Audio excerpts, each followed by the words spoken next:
Werribee's Player of the Week is brought to you by The Gordon, helping people gain real skills for real jobs for over 125 years. Welcome to this week's edition of Gordon Player of the Week. Real skills, real experience for real outcomes. Gordon, got it.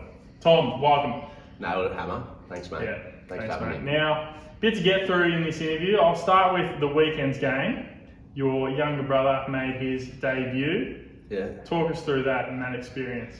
Yeah, it was great. I guess the idea of it probably only really started to come to the forefront of my mind around the possibilities of it happening probably the last year and a half, I reckon. He was transitioning through the Falcons, and then it sort of dawned on me that, yeah, he was nearing 18 years old, and what the draft might look like for him, and then COVID sort of hit, and then it was like, oh, might be a real chance if you don't get picked up, and then you come down and play a few games as a 19-year-old. So for it to actually materialise and happen, yeah, it was a little bit of a numb experience, I suppose. But yeah, it was a great one.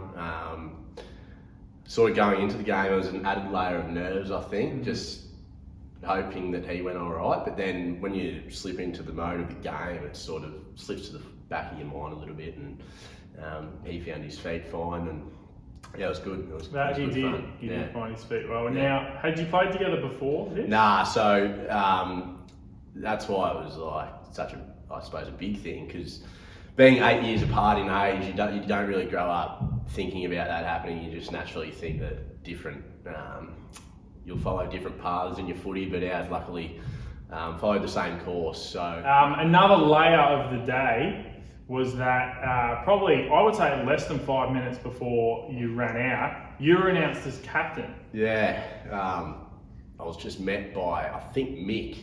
I think it was Mick. It was, yeah, I can't even remember. And he's like, "You're captain." I'm like, "What's happening to Sods?" He's like, "Oh, you're a bit tight in the hammy." And I'm like, "Oh, it's probably one of my kicks before the game to him in the warm up." But yeah, then it was, the mind sort of slips into overdrive, like, what do you say before the game? But I tried to keep it as simple as possible, and yeah, it was an added layer and another fun experience on the day, I suppose. So a bit of extra responsibility, which never hurt anyone. Absolutely. So this is all pre-game now. We're into the game. Talk us through the first quarter, first half. It was a windy day. Yeah, it was windy, which on the score line for the people playing along at home, you would have hoped it was windy, because yeah, we got off to a slow start. Not a slow start, because I reckon it took them about 10 minutes to kick their first goal. But then once they kicked one, it sort of turned into 2 and 3. A couple of unlucky things, I reckon. It wasn't necessarily our bad play. A couple of goals were, but for the most part, I think we played it all right into the wind. And then when we had the wind in the second quarter, we used it, but they got a couple of cheap goals, which really sort of put us on the back foot, because we didn't score into the breeze as effectively as they did. So yeah, it was a tale of two halves, with the or against the breeze and with it. So and then yeah, going into the third quarter, I sort of just broke it down to the group, 5-minute blocks, just keep them from scoring each 5 minutes, and I think they were lucky to have an inside 50 for the first 15 minutes of the third quarter, and that's probably where we set ourselves up to really win the game, because it kept us within touch of them. So yeah, it was definitely a challenging factor, and we probably haven't had a win this year like it. So yeah, it was good to win like that. Tom, we'll talk about your performance on the weekend. You had a very good game. I know the coach was coaching from the bench and was very impressed to see the level of communication you had with other players, not only the amount of ball that you seem to accumulate. Tom, talk us through your personal performance from the weekend. Yeah, I suppose on the communication front, I'm never short on words out there. Yeah, when I get on the footy field, I find my voice a fair bit, and it just goes into overdrive. But yeah, it was a good game. It was probably one of the better games I've played for the club. Mick reckons it was probably the best one, but I don't know, maybe there's a bit of recency bias there. But yeah, it was a good game. Season on the line again, all that sort of stuff.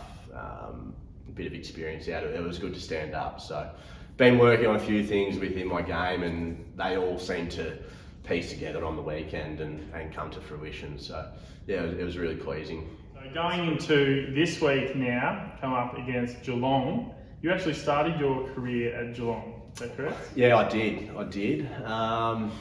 We were going to play Geelong earlier in the year, and it was going to be my 99th game for Werribee at that stage, but then COVID hit again. So this week again is the 99th game. So that's a little bit of a quirky fact for you. But yeah, started the career at Geelong. Feels like an absolute eternity ago, mate. Are any players still playing with them that you played with? None, nah. So. Such is the nature of, I suppose, the AFL line, VFL list, they turn over the players quite a bit. But it's going to be a good experience, but it's just another game, I think.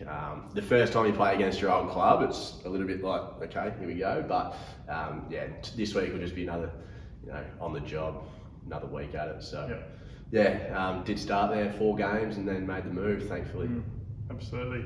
Now, if my maths is correct, if this week is 99, next week you will in fact raise the bat, as they say. Have you given that much thought yet? Oh, I suppose I have, because it's been edging closer and closer, and then COVID hit. So it's like a lot of going into the year I was on 89 games, and it's like, well, surely I get there. And then with each lockdown that we have, it's like, am I actually even going to get there this year? So let's hope everyone can social distance and play by the rules so I can get there. But yeah, against Port Melbourne, so that'll be a good one.